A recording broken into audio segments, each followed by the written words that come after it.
السلام علیکم ورحمۃ اللہ وبرکاتہ۔ بسم اللہ والصلاة والسلام علی رسول اللہ نبینا محمد وعلی آلہ واصحابہ ومن والاہ، اما بعد۔ آج کی ہماری گفتگو کا آغاز ہو رہا ہے سورۃ الفتح کی آیتوں سے، اور سورۃ الفتح یہ قرآن مجید کی سورہ نمبر 48 ہے۔ یہ مکمل سورہ دراصل نبی اکرم صلی اللہ علیہ وسلم کی زندگی میں پیش آنے والے ایک خاص واقعے سے متعلق ہے، اور وہ خاص واقعہ ہے صلح حدیبیہ کا واقعہ۔ پیارے رسول صلی اللہ علیہ وسلم سن 6 ہجری میں ذی قعدہ کے مہینے میں 1400 صحابہ کرام کو لے کر کے نکلے، اس ارادے سے کہ ہم جائیں گے مکہ، وہاں پہنچ کر کے ہم عمرہ ادا کریں گے اور پھر واپس آ جائیں گے۔ اسی لیے آپ صلی اللہ علیہ وسلم نے نیام میں بند تلوار کے سوا اور کوئی ہتھیار نہیں لیا، اس کے علاوہ کوئی ہتھیار نہیں لیا، وہ بھی نیام میں بند تھی، وہ بھی اور اس کے علاوہ اور کوئی ہتھیار رسول اکرم صلی اللہ علیہ وسلم نے نہ لیا اور نہ ہی صحابہ کرام نے لیا۔ آپ صلی اللہ علیہ وسلم عمرہ کے سفر پر نکلے، لیکن حدیبیہ کے مقام پر آپ کو روک دیا گیا۔ حدیبیہ کے مقام پر آپ کو روک دیا گیا، اور پھر وہیں ایک لمبی بات چیت کے بعد پیارے رسول صلی اللہ علیہ وسلم نے مکہ کے کافروں اور مشرکین سے صلح کر لیا۔ اس دوران کئی ایک لوگ آئے مکہ والوں کی طرف سے بات کرنے کے لیے، رسول اکرم صلی اللہ علیہ وسلم نے بھی بھیجا اپنی طرف سے قاصد کہ ہم صرف عمرہ کرنے کے لیے آ رہے ہیں، ہمارا ارادہ کچھ اور نہیں ہے۔ اور رسول اکرم صلی اللہ علیہ وسلم نے عثمان رضی اللہ تعالیٰ عنہ کو بھی بھیجا کہ آپ جائیں اور ان لوگوں سے ہماری بات کہیں کہ ہم کسی مقصد کے لیے لڑنے کے لیے نہیں آئے۔ حضرت عثمان رضی اللہ تعالیٰ عنہ جب پہنچے تو عثمان رضی اللہ عنہ چونکہ مکہ ہی کے تھے، مکہ میں آپ کا پورا خاندان تھا، معزز خاندان کے تھے، مکہ والوں نے بڑی عزتیں دی حضرت عثمان رضی اللہ تعالیٰ عنہ کو، اور وہیں پر ان کو ٹھہرا لیا، وہیں پر وہ رک گئے، ٹھہر گئے۔ اور پھر بعد میں لوگوں نے ان کو آفر کیا کہ آپ آ گئے ہیں چونکہ، تو چلیے آپ جو ہے آپ کو ہم اجازت دیتے ہیں، آپ عمرہ ادا کر لیجئے، طواف وغیرہ کر لیجئے۔ لیکن عثمان رضی اللہ تعالیٰ عنہ نے کہا کہ میں رسول اکرم صلی اللہ علیہ وسلم کے ساتھ آیا ہوں، اور آپ سے پہلے میں عمرہ ادا کر لوں یا طواف کر لوں، یہ میرے لیے مناسب نہیں ہے، اور انہوں نے اس آفر کو ٹھکرا دیا، اور عثمان رضی اللہ عنہ کی واپسی میں تاخیر ہو گئی۔ ادھر رسول اکرم صلی اللہ علیہ وسلم کو یہ خبر ملی، یہ افواہ اڑا دی گئی کہ عثمان رضی اللہ تعالیٰ عنہ کو شہید کر دیا گیا، ان کو قتل کر دیا گیا۔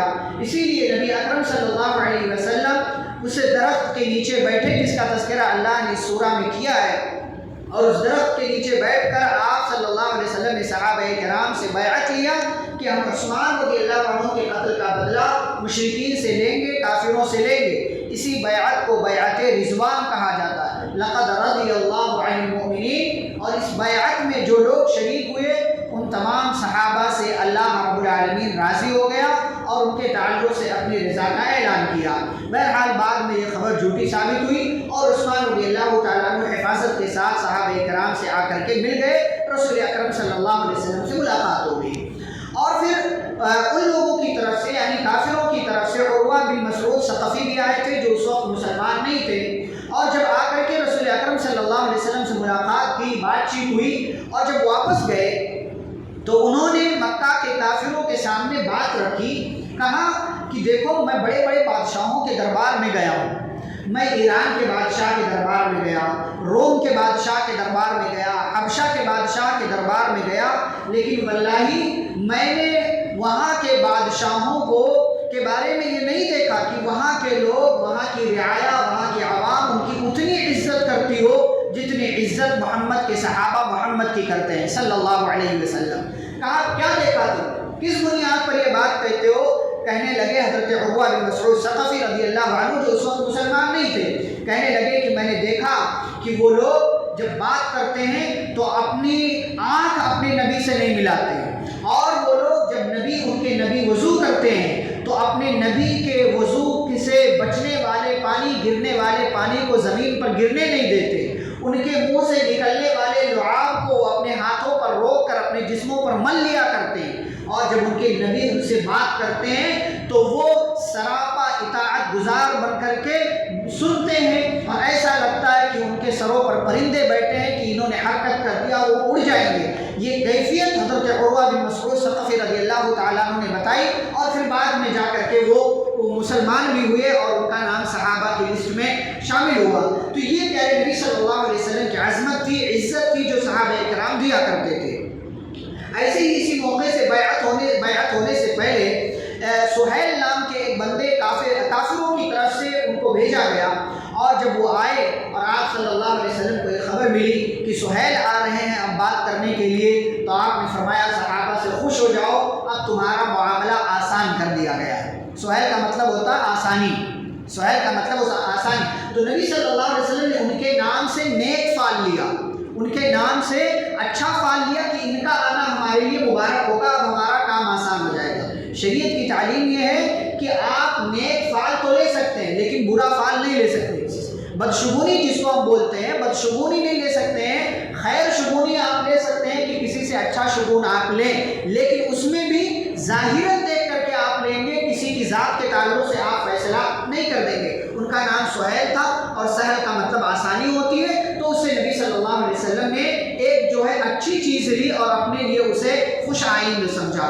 اور پھر جا کر کے مکہ کے کافروں اور نبی اکرم صلی اللہ علیہ وسلم کی مسلمانوں کے درمیان صلح ہوئی، اور اس صلح کی کئی دفعات تھی کہ مسلمان اس سال جائیں گے، اس سال عمرہ نہیں کریں گے، اگلے سال آئیں گے، اور اگلے سال آنے کے بعد 3 دن ٹھہریں گے، 3 دن رکیں گے، اپنے ساتھ ہتھیار نہیں لائیں گے، 3 دن مکہ کے اندر رہیں گے اور اس کے بعد واپس چلے جائیں گے۔ اور مزید یہ شرط مقرر ہوئی کہ ہمارے اور تمہارے درمیان 10 سال تک جنگ بند رہے گی، اور ساتھ ہی ساتھ یہ بات بھی ہوئی کہ مکہ کی طرف سے اگر کوئی مسلمان بن کر کے مدینہ جاتا ہے تو مسلمان اسے واپس کر دیں گے، اور اگر مسلمانوں کی طرف سے کوئی مکہ میں چلا آتا ہے تو مکہ والے اس کو واپس نہیں کریں گے۔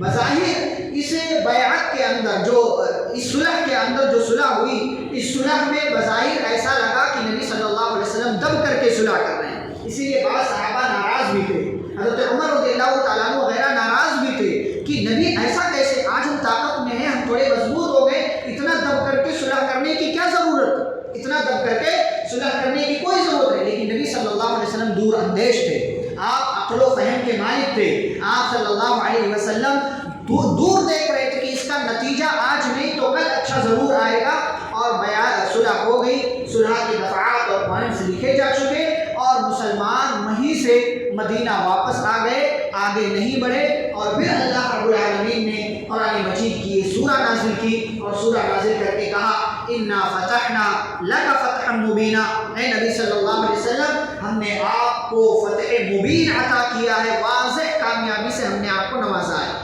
اللہ نے اسے فتح مبین کیوں کہا؟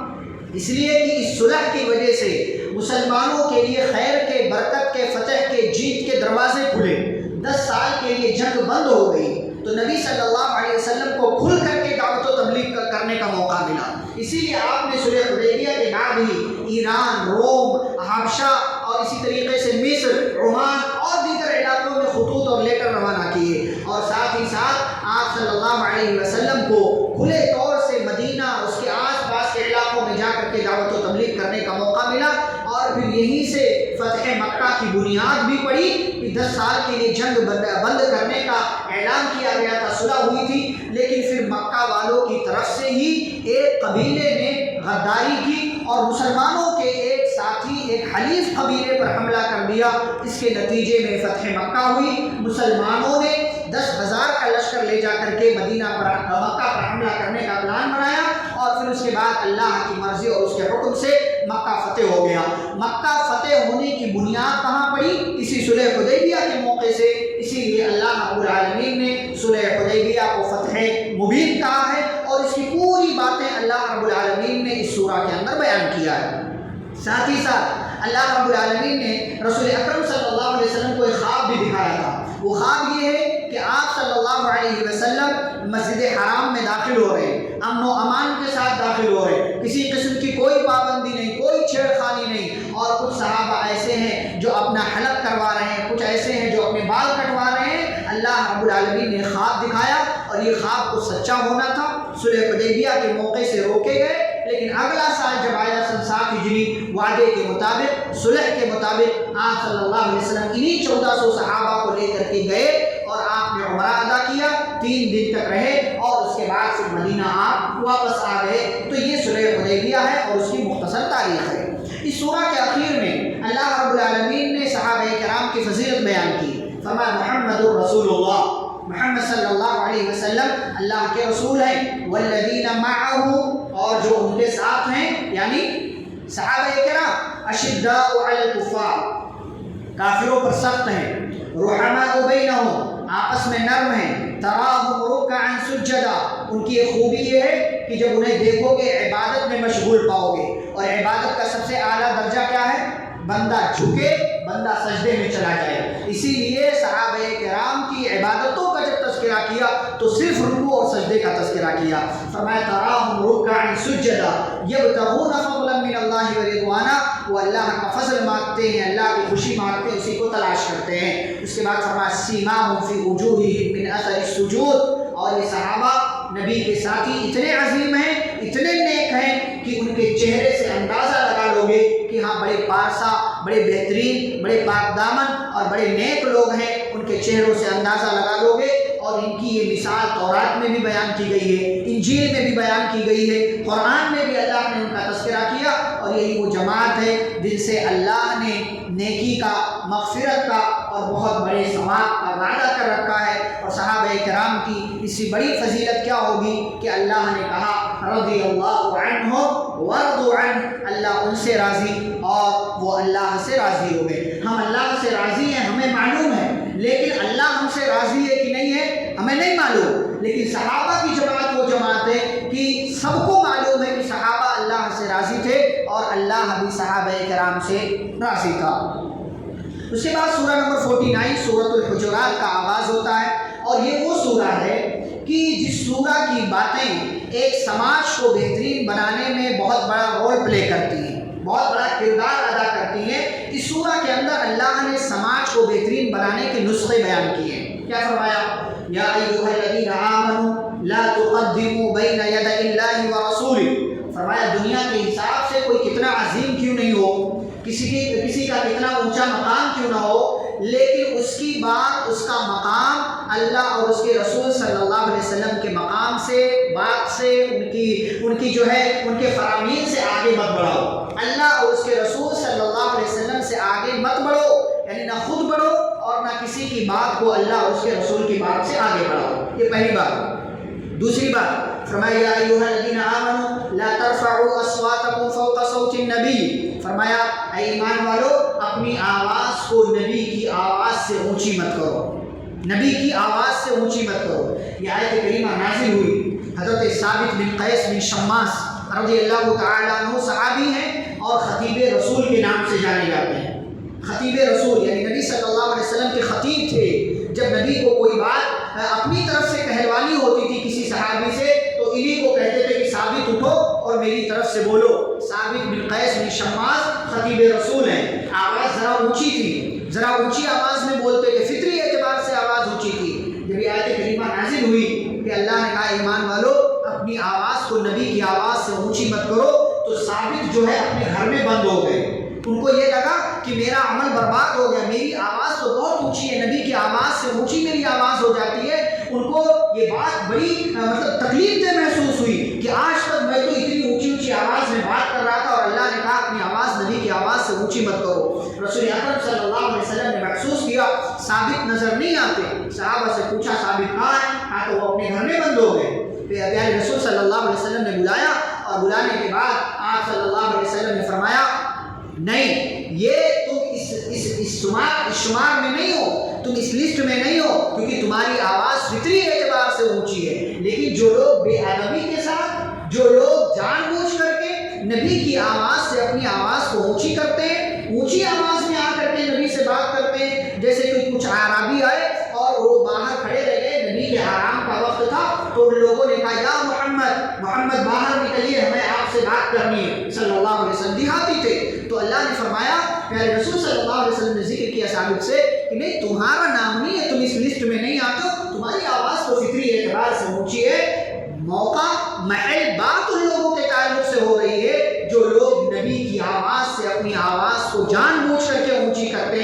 اور یہ اتنا بڑا جرم ہے، فرمایا کہ اللہ رب العالمین ایسے بندوں کے اعمال کو برباد کر سکتا ہے اور ان کو محسوس بھی نہیں ہوگا، ان کو اندازہ بھی نہیں ہوگا کہ ان کے اعمال برباد ہو گئے۔ جب نبی زندہ تھے تب یہ معاملہ تھا، آج رسول اکرم صلی اللہ علیہ وسلم نہیں ہے، تب کیا مسئلہ ہے؟ تب کیسے یہ آیت ہم اپنے اوپر اپلائی کر سکتے؟ یعنی نبی کا نام لے تو محبت کے ساتھ لے، نبی کا نام لے پیار کے ساتھ لے، نبی کا نام لے وقار کے ساتھ لے۔ محمد الرسول اللہ صلی اللہ علیہ وسلم، اللہ کے رسول صلی اللہ علیہ وسلم، یہ ادب ہے، یہ محبت ہے، یہ توقیر ہے، یہ عظمت کا پہلو ہے کہ جس ذات کی عزت اللہ کرتا ہو، کہ قرآن مجید کے اندر جہاں کہیں بھی اللہ نے اپنے پیارے رسول صلی اللہ علیہ وسلم کا نام لیا، کہیں بھی صرف محمد نہیں کہا، کہیں بھی صرف محمد نہیں کہا، جہاں کہا محمد الرسول اللہ، وما محمد الا رسول ما كان محمد ابا احد من رجالكم ولكن رسول اللہ۔ اللہ عزت کرتا ہو جس ذات کی، اس ذات کی عزت کرنا تمام مسلمانوں پر واجب ہے اور فرض ہے۔ اس کے بعد اللہ تعالیٰ آگے کہتے ہیں نمبر 3، یا ایھا الذین آمنوا ان جاءکم فاسق بنبأ، اے ایمان والو اگر تمہارے پاس کوئی ایرا غیرہ فاسق و فاجر خبر لے کر کے آئے، فتبینوا تو اس کی تحقیق کر لو۔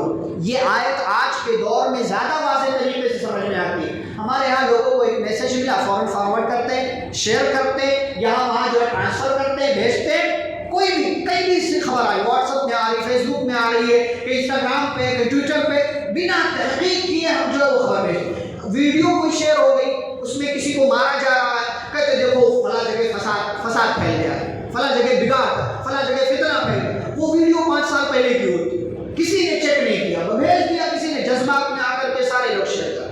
اللہ نے فرمایا جب کوئی اس طریقے کی خبر آئے تو تحقیق کر لو، ورنہ کیا ہوگا جب اس کا رزلٹ بعد میں آئے گا تو خود تمہیں شرمندگی ہوگی۔ فتصبروا علی ما فعلتم نادمین، تو بعد والی شرمندگی سے بچنے کے لیے اس سے بہتر ہے کہ ابھی تحقیق کر لو۔ تحقیق کر لو گے تو معلوم ہو جائے گا کہ خبر سچی ہے جھوٹی، سچی ہے تو پھر پھیلاؤ، اور اگر جھوٹی ہے تو پھر اس خبر کو وہیں دبا دو، وہیں بند کر دو، ڈیلیٹ کر دو، تمہیں شیئر کرنے کی ضرورت نہیں ہے۔ اور ساتھ ہی ساتھ اللہ تعالیٰ نے پھر سے صحابہ کرام کا مقام بیان کیا اور ایک اور نصیحت کی، فرمایا وَإِن طَائِفَتَانِ مِنَ الْمُؤْمِنِينَ اقْتَتَلُوا فَأَصْلِحُوا بَيْنَهُمَا۔ مسلمان ایک امت کی طرح ہے، مسلمان ایک جسم کی طرح ہے۔ فرمایا اگر مسلمانوں کے درمیان کسی وجہ سے کوئی لڑائی جھگڑا، کسی طریقے کی بات ہو جاتی ہے، انبن ہو جاتی ہے، فرمایا فَأَصْلِحُوا بَيْنَهُمَا، ان کے درمیان اصلاح کرو، اس جھگڑے کو ختم کراؤ۔ اور دو لوگوں کے یا دو جماعتوں کے درمیان جھگڑے کو ختم کرانا اتنی بڑی بات ہے، اس کے لیے جھوٹ بولنے کی بھی اجازت ہے۔ دو لوگوں کے درمیان، دو لوگوں کے جھگڑے کو ختم کرانے کے لیے اگر جھوٹ بھی بولنا پڑے تو فرمایا اس جھوٹ کی اجازت ہے۔ الاصلاح بین الناس، دو لوگوں کے درمیان آپ جھوٹ بول سکتے ہیں، دو لوگوں کے درمیان کسی وجہ سے اختلاف چل رہا، کسی وجہ سے اختلاف چل رہا، آپ کو پتہ چلا تو آپ جھوٹ بول سکتے ہیں کہ ارے آپ کیوں ناراض ہیں اس سے، وہ تو آپ کی تعریف کرتا ہے، حالانکہ نہیں کرتا، آپ بول سکتے ہیں آپ کی تعریف کرتا، آپ کے بارے میں ایسی اور ایسی اچھی بات کرتا ہے، بلا وجہ آپ ناراض، دوسرے والے کے سامنے جا کر کے بھی آپ جھوٹ بول سکتے ہیں، لیکن ایک دائرے میں رہ کر کے حکمت کے ساتھ، تو دوسرے والے سے بھی آپ جا کر کے جھوٹ بول سکتے ہیں۔ یہ اتنی اہم چیز ہے اور اتنا اہم کام ہے کہ آپ اس کے لیے جھوٹ بول سکتے ہیں۔ اس لیے اللہ نے کہا دو لوگوں کے درمیان اختلاف ہو جائے تو کیا کرو؟ اصلاح کرو۔ فَإِنْ فَاءَتْ فَأَصْلِحُوا بَيْنَهُمَا بِالْعَدْلِ وَأَقْسِطُوا۔ ہمارے یہاں معاملہ الگ ہے، دو لوگوں کے درمیان اختلاف ہو گیا تو بجائے اس کے کہ اختلاف کی اس کھائی کو کاٹیں ہم اور اس میں اس آگ میں تیل ڈالنے کا، گھی ڈالنے کا کام کرتے ہیں، غلط بات ہے۔ فرمایا اِنَّمَا الْمُؤْمِنُونَ إِخْوَةٌ، تمام مسلمان آپس میں بھائی بھائی، فَأَصْلِحُوا بَيْنَ أَخَوَيْكُمْ، اپنے بھائیوں کے درمیان اصلاح کرو، وَاتَّقُوا اللَّهَ، اور اللہ سے ڈرو۔ کیوں؟ جھگڑے کے معاملات میں اللہ سے ڈرو، کیوں؟ اس لیے کہ کہیں ایسا نہ ہو کہ تمہیں کچھ اور کہنا تھا تم کچھ اور کہہ دو جان بوجھ کر کے، یا لڑائی کی آگ کو مزید بھڑکاؤ، تو یہ غلط بات ہوگی۔ لڑائی جھگڑا یہ کوئی اچھی چیز نہیں ہے، لیکن اگر انسان ہونے کے ناطے دو لوگوں کے درمیان لڑائی ہو جاتی ہے تو فرمایا کہ اس کے اندر تقوی اختیار کرو اور تقوی کے سہارے ان دونوں کے درمیان اصلاح کرو۔ تمہارا فائدہ کیا ہوگا؟ ان کے درمیان تو ہو سکتا ہے لڑائی ختم ہو جائے، تمہارا کیا فائدہ ہوگا؟ لعلکم ترحمون، اللہ تم پر اپنی رحمتیں نازل کرے گا تاکہ تم پر اللہ کی رحمت نازل ہو۔ پھر ایک اور قاعدہ اللہ نے بتایا، کیا؟ یا ایھا الذین آمنوا لا یسخر قوم من قوم عسیٰ، فرمایا کوئی بھی مرد کسی مرد کا مذاق نہ اڑائے، کوئی مرد کسی مرد کا مذاق نہ اڑائے۔ مذاق اڑانا ایک چیز ہے اور مذاق کرنا ایک چیز ہے۔ مذاق کرنا جائز ہے دائرے میں رہ کر کے، دائرے شرم و حیا کے دائرے میں رہ کر کے مذاق کرنا جائز ہے۔ نبی اکرم صلی اللہ علیہ وسلم نے بھی بعض دفعہ صحابہ سے مذاق کیا ہے، بعض دفعہ صحابہ سے مذاق کیا ہے، لیکن مذاق اڑانا یہ گناہ ہے، یہ جرم ہے۔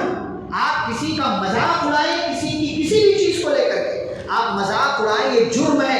اللہ نے فرمایا کوئی بھی کسی کا مذاق نہ اڑائے، نہ مرد مرد کا، نہ مرد عورت کا، نہ ہی عورت عورت کا مذاق اڑائے، نہ ہی عورت کسی مرد، کوئی بھی کسی کا مذاق نہ اڑائے۔ کیوں؟ ہو سکتا ہے جس کا تم مذاق اڑا رہے ہو وہ تم سے بہتر ہو، وہ تم سے بہتر ہو۔ ہم کیا کرتے ہیں، کسی کا چہرہ، کسی کا کچھ دیکھ کر کے مذاق اڑاتے ہیں، ارے یہ تو ایسا ہے، یہ تو ایسا، لیکن ہمیں نہیں پتا کہ اس کا کتنا اونچا مقام اللہ کے نزدیک ہے، اللہ کی نظر میں وہ کتنا عظیم ہے، ہمیں نہیں پتا، لیکن ہم مذاق اڑانے لگتے ہیں۔ اللہ نے منع کیا کسی کا مذاق مت اڑاؤ۔ آگے اللہ تعالیٰ فرماتے ہیں وَلَا تَلْمِزُوا أَنفُسَكُمْ، فرمایا کسی پر لعن طعن بھی مت کرو۔ ہمارے یہاں لعن طعن زیادہ ہوتا ہے، تیری ماں ایسی، تیرا باپ ایسا، تیرا بھائی ایسا، تیرا خاندان ایسا، ہم فوراً طعنہ زنی کرتے، فوراً جو ہے لعن طعن کرنے لگتے لوگوں کو۔ اللہ نے فرمایا لعن طعن مت کرو، یہ اللہ کے نزدیک جرم ہے۔ ایک اور بات بتائی وَلَا تَنَابَزُوا بِالْأَلْقَابِ، کسی کو برے نام سے مت پکارو، برے نام سے کسی کو مت پکارو، کسی کا کچھ بھی نام مت رکھ دو۔ لوگ نام رکھ دیتے ہیں کسی کا کچھ بھی، اسکول میں بچے رکھ دیتے ہیں، مارکیٹ میں ہم جو ہے ایک دوسرے کا نام رکھ دیتے ہیں، کسی کے رنگ کو دیکھ کر کے اسے ہم کالا کہنے لگتے ہیں، الٹا کہنے لگتے ہیں، کلو کہنے لگتے ہیں، یا کسی کا کچھ اور دیکھ کر کے ہم اس کو کچھ اور کہنے لگتے ہیں۔ یہ سارے برے القاب، یہ ناجائز ہے۔ فرمایا کہ اگر کسی کو برا نام دے رہے ہو، برا لقب دے رہے ہو، تو گویا کہ تم فاسق ہو، تم فاجر ہو، تم گنہگار ہو۔ بئس الاسم الفسوق بعد الایمان۔ اچھا اس میں ایک اور چیز، بعض دفعہ کیا ہوتا ہے، انسان پہلے برا تھا پھر سدھر جاتا ہے، تو اس کی پرانی والی برائیوں کو لے کر کے لوگ پرچار کرتے ہیں، ارے یہ تو تھا، یہی تھا، یہ تھا، یہ گناہ کرتا تھا، وہ گناہ کرتا، آج بڑا پارسا بن رہا ہے۔ اللہ نے فرمایا وَمَن لَمْ يَتُوب، فرمایا کہ اگر کوئی ایمان لے آتا ہے اور اس کی ایمان، اس کے توبہ کے بعد بھی اگر کوئی اس کو چڑھاتا ہے اور پرانی برائیوں کا حوالہ دے کر کے اس کو کہتا ہے تم تو ایسے تھے، آج اچھے ہو گئے تو بڑی باتیں آ رہی ہے، تو ایسا لوگ برا بولتے ہیں، چڑھاتے ہیں اسے۔ فرمایا کسی کے ماضی کو، کسی کے پاسٹ کو لے کر کے اس پر طعنہ زنی مت کرو، اس کو برا مت کہو، اس لیے کہ توبہ یہ پچھلے تمام گناہوں کو مٹا دیتا ہے۔ اللہ سے معافی مانگ لینا، توبہ کر لینا، یہ پچھلے تمام گناہوں کو مٹا۔ ایک بندہ پہلے کافر تھا، مسلمان ہو گیا، تو اب یہ نہیں ہے کہ آپ اس کے کفر کو لے کر کے اس کو چڑھاؤ، ارے تو کافر تھا، کیا یہاں ہمارے درمیان، چل بھاگ یہاں سے، ہمارے درمیان کیا بیٹھنے آ گئے۔ یہ آپ کفر کا کام کر رہے ہیں، یہ آپ گناہ کا کام کر رہے ہیں۔ کسی کے ایمان لے آنے کے بعد اس کو کفر کا حوالہ دے کر کے چڑھانا، اس کو لعن طعن کرنا، یہ اللہ کے نزدیک جرم ہے، تو اس سے بھی بچنا چاہیے۔ ایک اور چیز اللہ نے فرمایا اے ایمان والو اجتنبوا کثیرا من الظن، ترتیب دے کے اللہ تعالیٰ نے، اللہ نے سب سے پہلے فرمایا بدگمانی سے بچو۔ انسان کیا کرتا ہے، کسی کے بارے میں برا گمان رکھتا ہے، ارے یہ موبائل پہ جب دیکھو تب کیا ٹائپ کرتے رہتے، لگتا ہے کسی سے چکر تو ہے، ہاں کرتے ہیں۔ اور ہم بدگمانی میں کیسے مطلب، یہ موبائل، یہ نماز کے بعد موبائل کھول کے بیٹھ گئے، کچھ تو ہے، مطلب ایسا لگتا ہے کہ موبائل کھول لیا تو واٹس ایپ پہ گیا، کسی کو کچھ بول نہیں گیا۔ بھائی موبائل میں صرف وہی نہیں ہوتا، بدگمانی نہ پالا کریں ہم، بدگمانی نہیں پالنا چاہیے۔ موبائل میں قرآن بھی ہوتا ہے، موبائل میں کتابیں بھی ہوتی ہیں، موبائل میں اور اچھی چیزیں ہوتی ہیں، ہو سکتا ہے وہ کتاب پڑھ رہا ہو سکتا ہے وہ جو ہے، اچھا ہمارے ذہن میں شیطان اتنی محنت کر رکھا ہے شیطان نے کہ ایسی ساری چیزیں دیکھنے کے بعد اچھا گمان تو آتا ہی نہیں، اچھا ہم سوچتے ہی نہیں ہیں کہ ہاں ہو سکتا ہے قرآن پڑھ رہا ہو سکتا ہے کوئی کتاب پڑھ رہا ہو سکتا ہے دعا دیکھ رہا ہو سکتا ہے کسی مسئلے میں کچھ بات دیکھ رہا ہو کہ کس عالم نے، اچھا گمان آتا ہی نہیں، کیونکہ شیطان نے ہمارے دماغ کو، مائنڈ کو بالکل واش کر رکھا ہے کہ نہیں تیرے دماغ میں تو اچھا خیال آنا ہی ہے۔ تو اللہ نے کہا بدگمانی سے بچو، کیوں؟ اس لیے کہ بدگمانی کیا ہے، گناہ ہے۔ اچھا انسان جب بدگمانی میں پڑ جاتا ہے تو کیا کرتا ہے، پھر جاسوسی کرتا ہے، کہ دیکھیں گے کہ یہ کیا کرتے ہیں، دیکھیں گے کیا کرتے ہیں، ان کا موبائل موقع ملا تو چیک کریں گے، نہیں تو روزانہ اسی راستے سے یہ آتے ہیں، اسی ٹائم آتے ہیں، لگتا ہے کچھ تو چکر ہے۔ تو انسان بدگمانی پالتا ہے، بدگمانی پالنے کے بعد کیا کرتا ہے، جاسوسی کرتا ہے، پھر اس کے دماغ میں یہ بات آ گئی نا تو دوسرے دن پیچھے پیچھے جائے گا، اس راستے سے روزانہ یہ لڑکا آتا ہے، کہاں جاتا ہے دیکھیں گے، پیچھے پیچھے جاتا ہے، جاسوسی، پہلے بدگمانی پالا پھر جاسوسی۔ تو اللہ نے پہلے بدگمانی سے منع کیا، پھر اس کے بعد کہا ولا تجسسوا، جاسوسی مت کرو، جاسوسی مت کرو۔ پہلے انسان بدگمانی پالتا ہے پھر جاسوسی کرتا ہے، اور جاسوسی کرنے کے بعد اگر اس کو کوئی غلطی مل جائے کہ ہاں واقعی دیکھو میرا گمان تو صحیح تھا کہ یہ دیکھو کسی سے ملنے جاتا ہے، غلط کام میں مبتلا ہے، کوئی غلط حرکت کرنے کے لیے روزانہ اسی راستے سے جاتا ہے، تو اس کو کوئی برائی معلوم ہو جاتی ہے تو کیا کرتا ہے، وہ پرچار کرتا ہے، پرچار کرتا ہے، سماج میں اعلان کرتا ہے۔ اس کو کیا کہتے ہیں، کیا کہتے ہیں اس کو، غیبت۔ ولا یغتب بعضکم بعضا، اللہ نے اسٹیپ بائی اسٹیپ ساری چیزیں بیان کیا، فرمایا بدگمانی سے بچو، بدگمانی اگر مبتلا ہو گئے ہو تو پھر جاسوسی نہ کرو، جاسوسی اگر کر رہے ہو سب حرام ہے، لیکن اگر انسان ہونے کے ناطے تم سے غلطی ہو گئی، کوئی غلطی معلوم پڑ گئی، کوئی گناہ معلوم پڑ گیا سامنے والے بندے کا، تو اب کیا کرو، اس برائی کو جان لینے کے بعد چپ بیٹھو، اس کا پرچار مت کرو، کیونکہ غیبت یہ کبیرہ گناہ ہے، اور غیبت کا مطلب یہ ہے کہ اپنے مرے ہوئے بھائی کا گوشت کھانا، اور غیبت کہتے کس کو ہے کہ کسی کی برائی کو اس کی پیٹھ پیچھے بیان کرنا، اس کو غیبت کہا جاتا ہے۔ ہمارے ہاں لوگ کہتے ہیں کہ ارے میں تو سامنے بول دوں، سامنے بول دوں، ابھی نہیں میں سامنے بھی بول دوں گا، کہ سامنے بولنے کی ہمت نہیں ہوتی، اور بعض دفعہ لوگ کہتے ہیں کہنے کا تو دل نہیں کر رہا ہے لیکن کہہ رہا ہوں کہ فلانے کے اندر یہ برائی ہے، بعض لوگ کہتے ہیں غیبت ہو جائے گی لیکن چلو کہہ دیتا ہوں۔ ایک شاعر کیا کہتا ہے کہ وہ کہتے مخلصی ہے کہ یاروں کی بزم میں غیبت نکال دے تو فقط خاموشی بچے۔ ہماری مجلسیں ہم دیکھیں ہیں، ہماری مجلسوں میں کیا ہوتا ہے، فلاں ایسا ہے، فلاں ایسا ہے، فلاں ایسا ہے، اگر غیبت نکال دو تو ہماری مجلس 5 منٹ بھی نہیں چلے گی، چاہے مرد ہو یا عورتوں کا معاملہ ہو۔ غیبت یہ گناہ ہے، کبیرہ گناہ ہے، اور یاد رہے ایک حدیث میں آپ کو سناؤں، شاید آپ کو کچھ سمجھ میں آئے۔ پیارے رسول صلی اللہ علیہ وسلم فرماتے ہیں کہ اے مسلمانوں، کسی دوسرے کے عیب کے پیچھے مت پڑو، لا تتبعوا عوراتہ، کسی کے عیب کے پیچھے مت پڑو، کیوں؟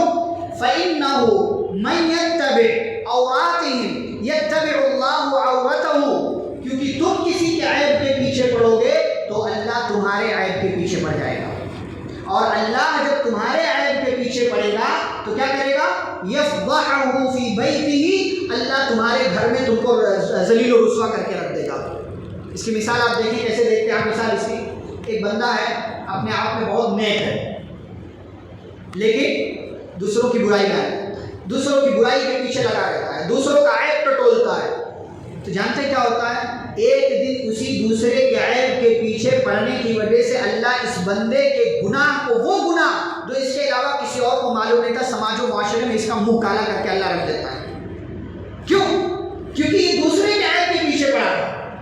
ہم اپنا عیب نہیں دیکھتے، اپنی غلطیاں، اپنے گناہ نہیں دیکھتے ہیں، بلکہ دوسروں کے عیب، بلکہ بعض دفعہ لوگ جاسوسی کرتے، دیکھیں گے، پلان بناتے کہ دوسرے کے عیب، بھائی کیا ضرورت ہے آپ کو کسی کی برائی تلاش کرنے کی، کیا ضرورت ہے؟ آپ نہ کرام کاتبین ہے کہ آپ کو گناہ لکھنا ہے، نہ آپ کچھ اور ہے، نہ داروغہ ہے، بھائی کوئی گناہ کر رہا ہے، ہاں اگر اس کا گناہ سماج والوں کے لیے برا ہے تو ذمہ داروں تک آپ بات پہنچائیں، ذمہ داروں تک آپ بات پہنچائیں، وہ ذمہ دار جو ہے اس کا مناسب حل تلاش کریں گے، لیکن آپ اس کی برائی کو سماج کے اہل غیرے کے پاس جا کر کے پرچار کر رہے ہیں، فلاں ایسا ہے، فلاں ایسا ہے، فلاں ایسا ہے، تو اس کو غیبت کہا جاتا ہے، شریعت نے اس کو منع کیا۔ اور کسی کے عیب کے پیچھے پڑو گے اللہ تمہارے عیب کے پیچھے پڑے گا، اور اللہ جب عیب کے پیچھے پڑتا ہے نا تو تم بندے کا عیب پاؤ نہ پاؤ، لیکن اللہ تمہارے عیب کو جانتا ہے، تمہارا کچا چٹھا، تمہارا A to Z سب جانتا ہے، اور اللہ تمہیں ذلیل و رسوا کر کے تمہارے گھر میں رکھ دے گا،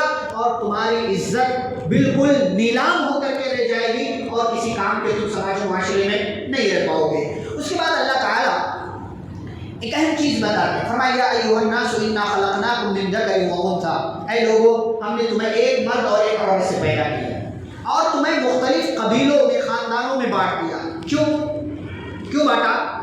لتعارفوا، پہچان کے لیے، تاکہ سمجھ میں آئے، ورنہ اگر سارے انسان قبیلہ نہ ہوتا، خاندان نہ ہوتا تو کیا ہوتا؟ بھئی تعارف نہیں ہوتا کہ کون کہاں کا ہے، کون کس قبیلے سے ہے، کس کا بیک گراؤنڈ کیا ہے اور کس کے دادا پردادا کیا تھے، نہیں سمجھ میں آتا۔ تو یہ تعارف کے لیے، یہ فخر کے لیے نہیں ہے کہ میں فلاں خاندان سے ہوں، یہ فخر کے لیے نہیں۔ اسی لیے اللہ نے آگے جملہ بھی ایڈ کر دیا، ان اکرمکم عند اللہ اتقاکم، تم میں اللہ کے نزدیک سب سے زیادہ عزت والا وہ ہے جس کے پاس سب سے زیادہ تقویٰ، اور نبی اکرم صلی اللہ علیہ وسلم نے حجۃ الوداع کے موقع سے یہی اعلان کیا تھا کہ کسی عربی کو کسی عجمی پر، کسی گورے کو کسی کالے پر کوئی فضیلت کسی کو کسی پر نہیں ہے الا بالتقویٰ، سوائے تقویٰ۔ جس کا تقویٰ، جس کا نیک عمل جتنا زیادہ ہوگا وہ اتنا ہی زیادہ اللہ کے نزدیک عزت والا ہے۔ یہ ساری باتیں سماج کو، اپنی شخصیت کو، اپنے گھر کو بہترین بنانے کے لیے اللہ رب العالمین نے اس سورہ کے اندر ذکر کی۔ اس کے بعد سورہ قاف کا آغاز ہوتا ہے۔ سورہ قاف سورہ نمبر 50 ہے۔ اللہ تعالیٰ نے اس کی ابتدا میں وہی مشرکین کا، کافروں کا اعتراض ذکر کیا، مر جائیں گے، ہڈیاں مل سڑ جائیں گی، کیا دوبارہ اٹھایا جائے گا؟ اللہ نے فرمایا یہ بے تکی باتیں ہیں، دیکھو پرانی قوموں کو دیکھو کیسے ہم نے انہیں جو ہے ہلاک و برباد کر کے رکھ دیا۔ پھر قیامت کا منظرنامہ اللہ نے ذکر کیا ہے، اپنی قدرت ذکر کی ہے کہ یہ انسان، اس کو ہم نے پیدا کیا، اس کے دل میں کیا وسوسہ آتا ہے یہ بھی ہم جانتے ہیں، اس کی شہ رگ سے زیادہ ہم اس کے قریب ہیں، اور اس سے بھی اور ہم نے ایک اور کام بھی کیا ہے کہ اس بندے کے پاس کندھے پر ایک دائیں ایک بائیں ہم نے فرشتے مقرر کر دیے ہیں۔ ما یلفظ من قول الا لدیہ رقیب عتید، یہ جو بولتا ہے وہ لکھا جاتا ہے۔ جب بولا ہوا لکھا جاتا ہے تو کام کیا ہوا بھی بدرجہ اولا لکھا جاتا ہے، یعنی ہماری بات بھی لکھی جاتی ہے کہ کیا بول رہے ہیں، ہماری حرکت، ہمارا عمل بھی لکھا جاتا ہے کہ ہم کیا کر رہے ہیں، اور یہی سارا قیامت کے دن لایا جائے گا، پیش کیا جائے گا۔ ہر انسان آئے گا، اس کے ساتھ ایک فرشتہ ہوگا گواہی کے طور پر، اور ایک فرشتہ ہوگا جو اس کو ہانک کر، اس کو چلا کر کے اللہ کے پاس پہنچائے گا، اور اللہ تعالیٰ پھر اس سے سوال جواب کرے گا، اور اس سے سوال جواب کرنے کے بعد جو نتیجہ ہوگا وہ اس کو دے دے گا۔ پھر اللہ کہتے ہیں کہ جس دن ہم جہنم سے کہیں گے حل امتلأتی، کیا تو بھر گئی؟ جہنم کہے گی حل من مزید، کیا کچھ اور لوگ ہیں، کچھ اور لوگ ہیں جو میرے اندر آ سکیں، سما سکیں؟ اللہ رب العالمین اپنا پیر جہنم کے اندر رکھ دیں گے، اور جہنم کہے گی قط قط، بس اے اللہ بس ہوا، اب مزید کی ضرورت نہیں ہے۔ اور پھر اللہ نے جنتیوں کا تذکرہ کیا، اللہ تعالیٰ اپنا پیر رکھے گا، کیسے رکھے گا اللہ عالم، اس کی کیا کیفیت اس کے پیچھے میں پڑھنے کی ضرورت نہیں ہے۔ پھر جنتیوں کا تذکرہ کیا کہ جنت کو بھر دیا جائے گا، کس سے؟ متقیوں سے، متقیوں سے بھر دیا جائے گا، جنت میں ڈال دیے جائیں گے، تو ان سے کہا جائے گا سلامتی کے ساتھ داخل ہو جاؤ، ادخلوها بسلام، سلامتی کے ساتھ داخل ہو جاؤ، ہمیشہ یہاں رہو، لہم فیہا ما یشاؤون ولدینا مزید، لہم ما یشاؤون فیہا ولدینا مزید، جو چاہیں گے وہ ملے گا، اور اللہ اپنی طرف سے مزید عطا کرے گا۔ اچھا، اس سورہ کے آخر میں اللہ تعالیٰ نے کہا اگر جہنم سے بچنا ہے، جنت میں جانا ہے تو کیا کرو؟ فذکر بالقرآن من یخاف وعید، قرآن کے ذریعے لوگوں کو نصیحت کرو، ہو سکتا ہے کوئی ڈر جائے، ہو سکتا ہے کوئی سنبھل جائے، ہو سکتا ہے کوئی اپنے آپ کو جہنم سے بچا کر جنت میں داخلہ کروا لے۔ اس کے بعد سورۃ الذاریات کا آغاز ہوتا ہے، چھوٹی چھوٹی صورتیں ہیں ادھر۔ سورۃ الذاریات کی ابتدا میں بھی اللہ رب العالمین نے اپنی قدرت ذکر کیا ہے، آسمان کی پیدائش ذکر کی ہے، پھر جنت اور جہنم کا تذکرہ کیا ہے، اور ایک بات اللہ تعالیٰ یہاں فرماتے ہیں وَفِي السَّمَاءِ رِزْقُكُمْ وَمَا تُوعَدُونَ، کہ آسمان میں تمہاری روزی موجود ہے، اور وہ چیز موجود ہے جس کا تم سے وعدہ کیا گیا ہے۔ آسمان سے ہماری روزی آئی ہے۔ کل میں نے ذکر کیا تھا کہ جب ایک مومن بندہ مرتا ہے تو آسمان روتا ہے اس کے مرنے پر، کیوں؟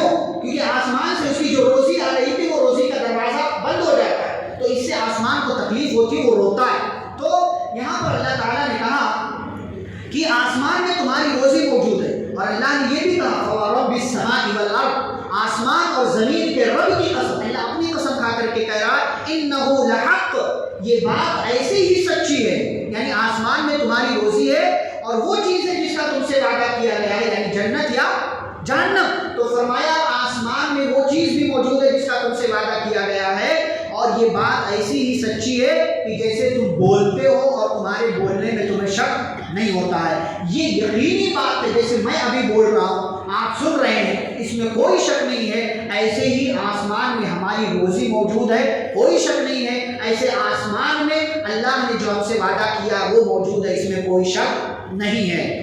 پھر ابراہیم علیہ السلام کے پاس آنے والے مہمان فرشتوں کا اللہ نے ذکر کیا ہے کہ کیسے انہوں نے ملاقات کی، ان کی مہمان نوازی کی، انہوں نے خوشخبری سنائی. پھر لوط علیہ السلام کے پاس گئے، پھر نوح علیہ السلام وغیرہ کا یہ سارے نبیوں کا تذکرہ اللہ نے کیا. پھر آگے اللہ کہتے ہیں ہم نے آسمان کو پیدا کیا، زمین کو پیدا کیا، لہٰذا لوگوں ففروا الی اللہ، اللہ کی طرف بھاگو، اللہ کی طرف بھاگو. اچھا قرآن میں دیکھیں آپ، جہاں جنت کا تذکرہ اللہ نے کیا ہے، جہاں مغفرت کا تذکرہ کیا ہے، اور جہاں اللہ نے اپنی ذات کا تذکرہ کیا ہے، وہاں اللہ کیا کہتے ہیں؟ فاستبقوا الخیرات، نیکی میں آگے بڑھو. وہاں اللہ تعالیٰ کہتے ہیں ففروا الی اللہ، بھاگو اللہ کی طرف. وہاں اللہ کہتے ہیں وسارعوا الی مغفرہ، اللہ کی مغفرت حاصل کرنے کے لیے بھاگو. وہاں اللہ کہتے ہیں سابقوا الی مغفرۃ من ربکم، اپنے رب کی مغفرت اور جنت حاصل کرنے کے لیے مقابلہ کرو، مسابقہ کرو، ایک دوسرے سے آگے بڑھو. لیکن بات جب اللہ تعالیٰ نے زمین کی تو کہا فامشوا فی مناکبہا، چلو زمین میں چلو، یعنی روزی روٹی کمانے کے لیے جا رہے ہو تو چلو. لیکن جو اس سے زیادہ اچھی چیز ہے اس کے لیے اللہ نے کیا لفظ استعمال کیا؟ بھاگو، دوڑو، مسابقہ کرو، مقابلہ کرو، ایک دوسرے سے آگے بڑھو. یہ دونوں میں اللہ نے فرق کے لیے، تاکہ انسان اسی حساب سے، اسی دماغ سے کام کرے کہ دنیا کی حقیقت بس اتنی ہی ہے کہ چل کر کے جاؤ روزی مل جائے، اور آخرت کی حقیقت ایسے ہی ہے کہ اس کو حاصل کرنے کے لیے بھاگو، دوڑو اور مسابقہ کرو. جیسے مسابقہ اور کمپٹیشن ہوتا ہے تو ہر کوئی فرسٹ اور ونر بننے کے لیے ٹرائی کرتا ہے، کوشش کرتا ہے. ایسے ہی اللہ کی جنت، اللہ کی مغفرت اور اللہ کے پاس جانے کے لیے، اللہ رب العالمین کی مغفرت حاصل کرنے کے لیے بھاگو، دوڑو اور ایک دوسرے سے مسابقہ کرو تاکہ وہ چیز تمہیں مل جائے. پھر اللہ نے دنیاوی زندگی کا مقصد بیان کیا، وما خلقت الجن والانس الا لیعبدون. بار بار یہ آیت آپ سنتے ہیں کہ میں نے جناتوں کو اور انسانوں کو صرف اپنی عبادت کے لیے پیدا کیا. اللہ تعالیٰ نے جناتوں اور انسانوں کو اپنی عبادت کے لیے پیدا کیا ہے، لہٰذا ہم انسان ہیں، ہمیں اپنی زندگی کے مقصد کو کبھی بھی نہیں بھولنا چاہیے، کبھی بھی اس کو فراموش نہیں کرنا چاہیے. عبادت ہماری زندگی کا مقصد ہے، اس مقصد کو لے کر کے چلیں. اگر آپ مقصد سے غافل ہو گئے تو آپ سے زیادہ بے وقوف، احمق اور پاگل انسان کوئی اور نہیں ہوگا. پھر سورۃ الطور کا آغاز ہوتا ہے. طور آپ جانتے ہیں پہاڑ کو بولتے ہیں، اور طور بھی پہاڑ کو بولتے ہیں، جبل بھی پہاڑ کو بولتے ہیں. طور ایک خاص، طور نام کا پہاڑ بھی ہے جہاں موسیٰ علیہ السلام گئے تھے، لیکن ویسے بھی پہاڑ کو طور کہا جاتا ہے اور ایک پہاڑ کو جبل کہا جاتا ہے. طور اور جبل والے میں کیا فرق ہے؟ طور اس پہاڑ کو بولتے ہیں کہ جہاں پر پیڑ پودے اور درخت وغیرہ ہوں، اور جبل اس پہاڑ کو بولتے ہیں کہ جہاں پیڑ پودے وغیرہ نہ ہوں یا بہت کم ہوں تو اس کو جبل کہا جاتا ہے. دونوں میں فرق ہے. اللہ رب العالمین نے اس سورہ کے شروع میں 5 چیزوں کی قسم کھا کر کے کہا ان عذاب ربک لواقع، آپ کے رب کا عذاب آ کر کے رہے گا. 5 چیزوں کی کیا کیا قسم کھائی؟ وہ طور، اللہ نے طور کی قسم کھائی. وہ کتاب مسطور، کتاب کی قسم کھائی. اس کے بعد والبیت المعمور، اللہ نے بیت معمور کی، یعنی آسمان میں جو خانہ کعبہ کہتے ہیں آپ اس کو، آسمان میں جو گھر ہے اللہ کا، اس کی قسم کھائی. اور اس کے بعد والسقف المرفوع، آسمان کی قسم کھائی. والبحر المسجور، اور بھڑکے ہوئے سمندر کی اللہ نے قسم کھائی. ان 5 بڑی بڑی اور اہم چیزوں کی اللہ نے قسم کھا کر کے کہا ان عذاب ربک لواقع، آپ کے رب کا عذاب یقینی طور سے آ کر کے رہے گا. اور جب عذاب آئے گا ما لہ من دافع، کوئی بھی اللہ تعالیٰ سے اس کو دور کرنے والا نہیں ہوگا. دور کیسے یہ عذاب ہوگا؟ جس کے پاس ایمان ہوگا، جس کے پاس نیکیاں ہوں گی، اس سے یہ عذاب دور کر لیا جائے گا. پھر ایسے ہی جنتیوں کا، متقیوں کا اللہ نے ذکر کیا، جہنمیوں کا ذکر کیا. اور پیارے نبی صلی اللہ علیہ وسلم کی طرف سے دفاع کرتے ہوئے اللہ نے کہا، مکہ والے نبی کو کیا کیا کہتے تھے؟ مجنون، ساحر، شاعر، کاہن، مختلف ناموں سے پکارتے. یہاں تک کہ پیارے نبی صلی اللہ علیہ وسلم کا کیا نام تھا؟ محمد. وہ لوگ محمد کے بجائے مزمم کہتے تھے. محمد کا مطلب کیا ہوتا ہے؟ جس کی تعریف کی جائے، جس کی زیادہ سے زیادہ تعریف کی جائے اس کو محمد کہتے ہیں. اور مزمم کا مطلب جس کی زیادہ سے زیادہ برائی بیان کی جائے.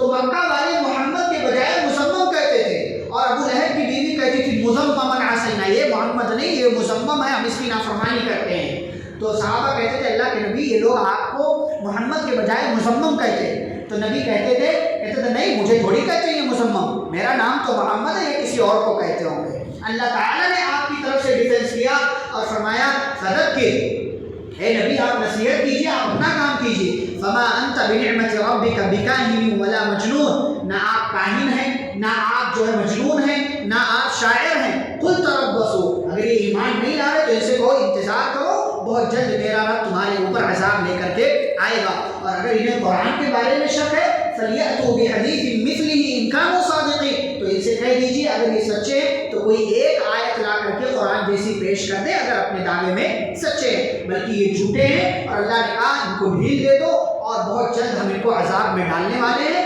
اور اے نبی آپ ان کی باتوں سے پریشان نہ ہو، آپ ان کی باتوں پر صبر کریں، آپ ہماری نگرانی میں ہیں۔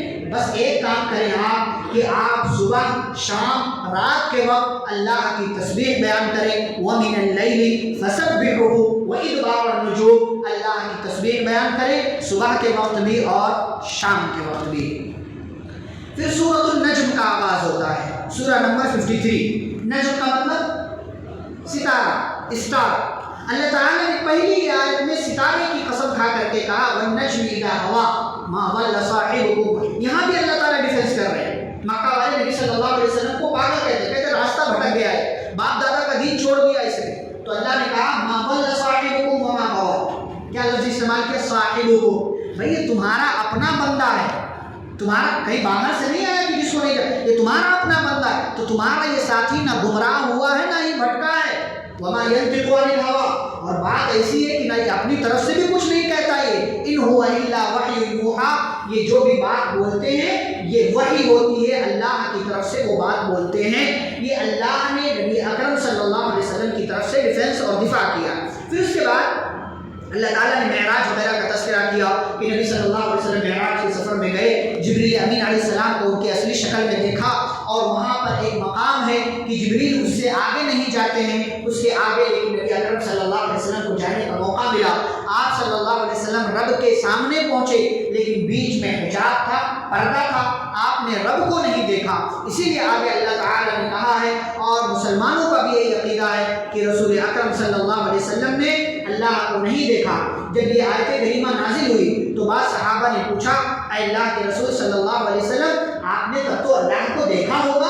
تو پیارے نبی صلی اللہ علیہ وسلم نے فرمایا نور انا اراہ، فرمایا کہ اللہ تو نور ہے اور میں دنیا کی آنکھوں سے اس نور کا مشاہدہ کیسے کر سکتا ہوں، اس کو کیسے دیکھ سکتا ہوں، یہ عقیدہ ہے۔ اور ہم عائشہ رضی اللہ عنہا یہی کہتی ہیں کہ جو اس بات کا عقیدہ رکھے کہ محمد صلی اللہ علیہ وسلم نے اللہ کو معراج کے سفر میں دیکھا تو اس نے نبی پر جھوٹی بات کہی ہے۔ اور اس کے بعد وہ آیت کریمہ تلاوت کی جو سورۃ الانعام میں ہے، جو میں نے ذکر کیا تھا پارہ نمبر 7 میں، لا تدرکہ الابصار وہو یدرک الابصار، نگاہیں اس کو نہیں دیکھ سکتی بلکہ اللہ ساری نگاہوں کو دیکھتا ہے۔ آگے اللہ تعالیٰ نے یہ ذکر کیا کہ قیامت کے دن کوئی کسی کی شفاعت نہیں کرے گا، فرشتے آسمان میں رہتے ہیں لیکن ان کو بھی شفاعت کرنے کی جرات نہیں ہوگی، ہاں جس کو اللہ اجازت دے دے وہ شفاعت کرے گا، اور جس کے لیے اجازت دے دے اس کے لیے شفاعت کی جائے گی۔ اور اے انسانوں دنیا کے اندر گناہوں سے بچو، کبیرہ گناہوں سے بچو، ہاں کبھی چھوٹی چھوٹی غلطیاں ہو جائیں تو کبیرہ گناہ سے بچنے کی وجہ سے یا نیکی کا کام کرنے کی وجہ سے اللہ ان سارے گناہوں کو معاف کر دے گا۔ اور یاد رہے کہ اگر تم نیکی کرتے ہو نا فلا تزکوا انفسکم، ہمارے یہاں بہت سارے لوگ اپنے بارے میں کہتے ہیں میں نے بہت نیکیاں کی ہیں، میرے پاس تو بہت عمل ہے، جنت میں چلا جاؤں گا، دوسروں کو برا کہتے ہیں۔ اللہ فرماتا ہے فلا تزکوا انفسکم، اگر نیکی کر رہے ہو نا تو اپنے آپ کو نیکیوں سے یہ مت کہو کہ میں نے بڑی نیکیاں کی، اپنے آپ کو تقوی والا مت سمجھو، وہ اعلم بمن اتقى، اللہ کو پتا ہے کہ صحیح معنوں میں زیادہ تقوی والا کون ہے، زیادہ اچھا کون ہے۔ صفائی مت بیان کرو، اللہ تعالیٰ کو سب پتا ہے کتنے پانی میں ہو، گنہگار ہو، نیک ہو، کیا ہو، سب اللہ تعالیٰ کو پتا ہے، لہٰذا بہت زیادہ اپنے بارے میں بیان نہ کیا کرو۔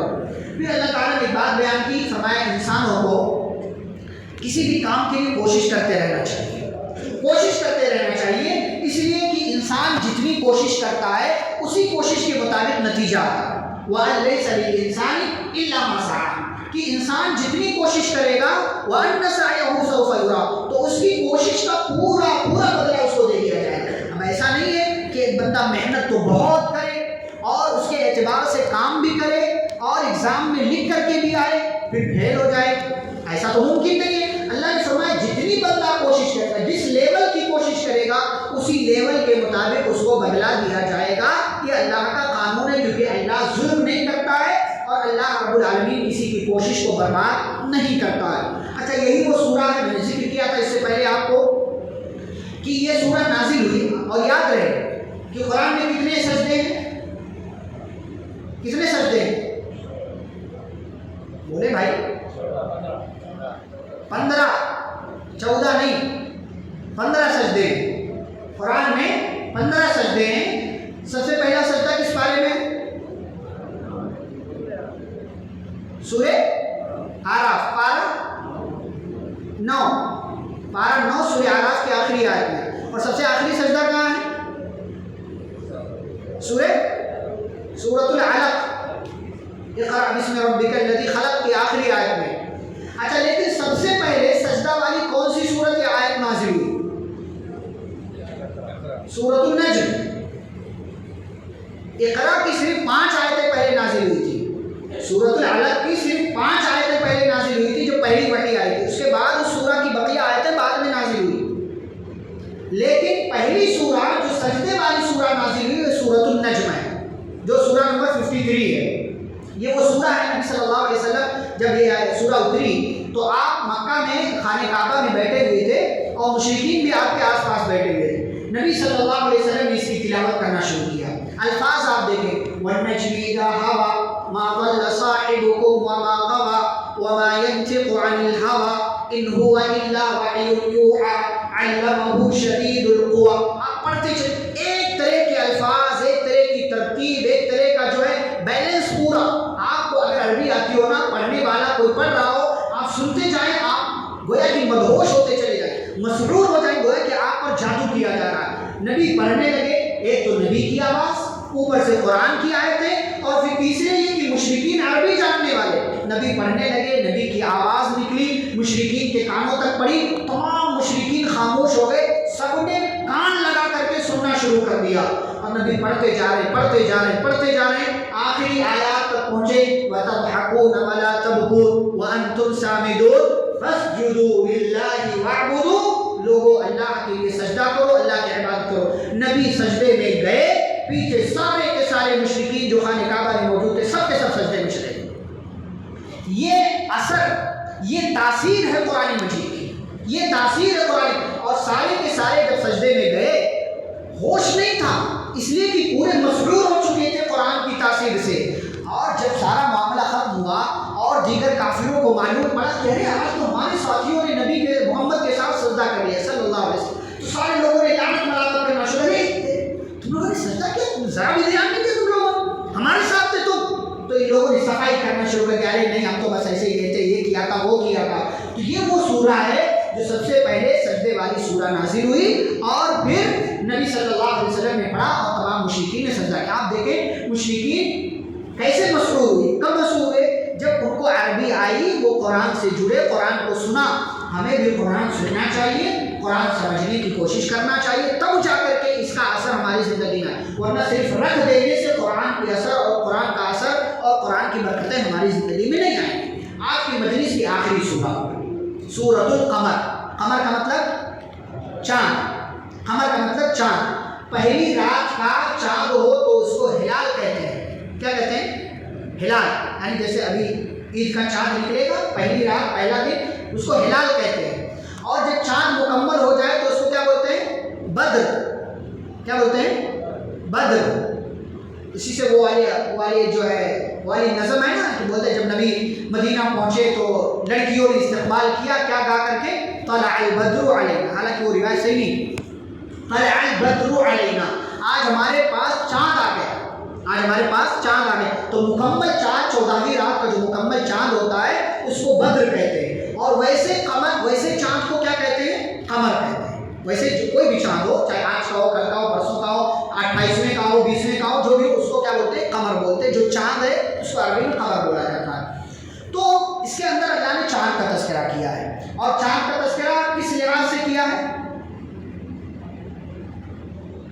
نبی صلی اللہ علیہ وسلم کے معجزے کے حوالے سے، معجزے کے حوالے، چاند کے دو ٹکڑے ہوئے، یہ کب کا واقعہ ہے؟ مکہ کے اندر نبوت کا 8واں سال تھا۔ عبداللہ بن مسعود، حذیفہ بن یمان اور اسی طریقے سے حضرت علی رضی اللہ تعالیٰ عنہ اور دیگر صحابہ یہ سب موجود تھے۔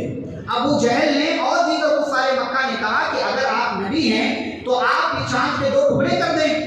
اللہ کے حکم سے معجزہ ہوا، نبی نے اشارہ کیا، چاند کے دو ٹکڑے ہو گئے۔ ایک ٹکڑا صحابہ کہتے ہم نے دیکھا جبل ابو قبیس کی طرف، اور ایک ٹکڑا جبل قعقاعان یا اس کا اور کوئی نام ہے اس پہاڑ کی طرف گیا، یعنی چاند بیچ میں تھا، ایک پہاڑ ادھر ہے ایک پہاڑ ادھر ہے، ان دونوں کے درمیان میں چاند تھا، ٹکڑا ہوا تو ایک ٹکڑا ادھر گیا ایک ٹکڑا ادھر گیا۔ کہتے ہم نے اپنی آنکھوں سے دیکھا اس کو، مشرکین نے بھی اپنی آنکھوں سے دیکھا، لیکن وَإِن يَرَوْا آيَةً يُعْرِضُوا، تو جب یہ معجزہ دیکھا منہ موڑ گئے، نہیں وَيَقُولُ سِحْرٌ مُسْتَمِرٌ، کہتے ہیں تو جادو کے بل پر میں کیا ہے، وَكَذَّبُوا، جھٹلا دیا، وَاتَّبَعُوا أَهْوَاءَهُمْ، اور اپنی خواہش پر چلنے لگے، اپنی نہیں تو بس ایسے ہو گیا، اپنی آنکھوں سے دیکھا لیکن نہیں مانا۔ اللہ کیا کہتے ہیں اقتربت الساعة وانشق القمر، قیامت قریب آ گئی اور چاند ٹکڑوں میں ہو گیا، چاند کے دو ٹکڑے ہو گئے۔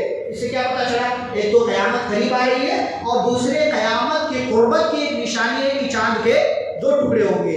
اور آج سائنس اس بات کو مانتی ہے کہ چاند کسی نہ کسی موقع سے ٹکڑے ہوا ہے، سائنس نے اس بات کو ثابت کیا، لیکن اس کے ثابت کرنے کے لیے وہ کچھ اور جو ہے اپنی تھیوری پیش کرتی کہ ایسا ہوا تھا ویسا ہوا تھا، دس اور دیٹ، جو بھی کہتی ہو، لیکن سائنس بھی اس کو مانتی ہے۔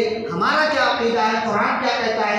معجزہ ہوا، ایک بڑا معجزہ ہوا، اللہ کے حکم سے نبی صلی اللہ علیہ وسلم نے اشارہ کیا اور چاند کے دو ٹکڑے ہو گئے۔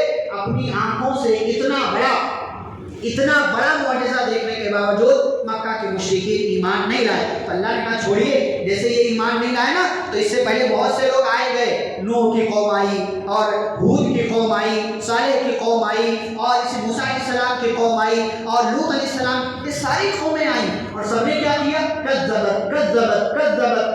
اللہ نے سب کے بارے میں کہا اس قوم نے جھٹلایا، اس قوم نے جھٹلایا، اس قوم نے جھٹلایا۔ ہم نے کیا کیا؟ ہم نے عذاب نازل کیا، اور جب عذاب نازل کیا تو ہم نے کیا کہا؟ فَكَيْفَ كَانَ عَذَابِي وَنُذُرِ، تم نے جھٹلایا، ہم نے عذاب دیا، تو اب دیکھو ہمارا عذاب کیسا تھا اور تمہارا نہ ڈرنا کیسا تھا۔ یہ اللہ نے بیلنس کر کے بات ہر قوم کے تعلق سے بیان کی۔ اچھا، اسی ضمن میں قرآن کے چونکہ ساری قوموں کے واقعات اللہ بیان کر رہے ہیں تو کیا کہتے ہیں؟ وَلَقَدْ يَسَّرْنَا الْقُرْآنَ لِلذِّكْرِ فَهَلْ مِن مُدَّكِرٍ، ہم نے قرآن کو آسان بنایا ہے۔ قرآن عمومی طور سے آسان ہے، اس کی بعض باتیں ہو سکتا ہے سمجھنے کے اعتبار سے مشکل ہو، لیکن ہر ایک کے لیے مشکل ہو نہیں۔ وہی بات کبھی ایک انسان کو سمجھ میں آ جاتی ہے، دوسرے کو نہیں آتی ہے، اور وہی بات جو مجھے سمجھ میں آئی ہو سکتا ہے آپ کو نہ آئی ہو سکتا ہے آپ کو آ جائے مجھے نہ آئے، لیکن اگر کوئی انسان دماغ لگائے، دل لگائے، عقل لگائے، استعمال کرے تو اللہ کہتے ہیں ہم نے آسان، فَهَلْ مِن مُدَّكِرٍ، ہے کوئی نصیحت حاصل کرنے والا؟ لیکن ٹکڑوں میں بانٹ دینا کہ علماء سمجھ سکتے ہیں، عوام نہیں سمجھ سکتی ہے، دور رہو ورنہ گمراہ۔ ارے قرآن پڑھنے سے کوئی گمراہ ہوگا؟ قرآن پڑھنے سے کوئی بھٹکے گا؟ یہ تمہارے مسلکوں کا، فرقوں کا مسئلہ ہے، اپنی تمہاری دکان بند ہونے کا مسئلہ ہے، اس لیے تم قرآن سے لوگوں کو دور رکھو، ورنہ قرآن یہ اعلان کرتا ہے، اللہ یہ اعلان کرتا ہے ہم نے قرآن کو آسان بنایا۔ فَهَلْ مِن مُدَّكِرٍ، ہے کوئی نصیحت حاصل کرنے والا؟ صرف ایک بار نہیں کہا، اللہ نے 4 بار یہ آیت دہرائی ہے یہاں پر کہ ہم نے قرآن کو آسان بنایا، اور پھر ان ساری بری قوموں کا تذکرہ کیا۔ ساتھ ہی ساتھ اخیر میں اللہ نے بیان کیا اس سورہ کے اِنَّا كُلَّ شَيْءٍ خَلَقْنَاهُ بِقَدَرٍ، ہم نے ہر چیز کو ایک اندازے کے تحت پیدا کیا ہے، اور ہر چیز ہماری نگاہ میں ہے۔ کوئی بھی چیز ایک لمحے کے لیے یعنی 0.00001% سیکنڈ، یہ سیکنڈ 0.001 سیکنڈ بھی کوئی ایک چیز ہماری نظروں سے، ہمارے علم سے اوجھل نہیں ہو سکتی۔ ساری چیزوں کو ہم دیکھ رہے ہیں، ساری چیزوں کا ہم مشاہدہ کر رہے ہیں۔ یہاں پر سورۃ القمر مکمل ہوتی ہے، اس کے بعد کل انشاءاللہ سورۃ الرحمن سے آگے دیگر جو صورتیں ہیں سورۃ الرحمن، واقعہ، حدید اور پھر 28ویں پارے کی صورتیں انشاءاللہ کل ان ساری صورتوں کے تعلق سے باتیں ہوں گی۔ اللہ رب العزت سے دعا ہے اللہ ہم سبھی کو اپنے ایمان اور عقیدے کی حفاظت کرنے، بدعات، خرافات اور شرک سے دور رہنے کی اللہ توفیق عطا فرمائے۔ آمین صلی اللہ علیہ نبی کریم۔ سبحانک اللہم و بحمدک اشہد ان لا الہ الا انت استغفرک و اتوب الیک۔ السلام علیکم ورحمۃ اللہ وبرکاتہ۔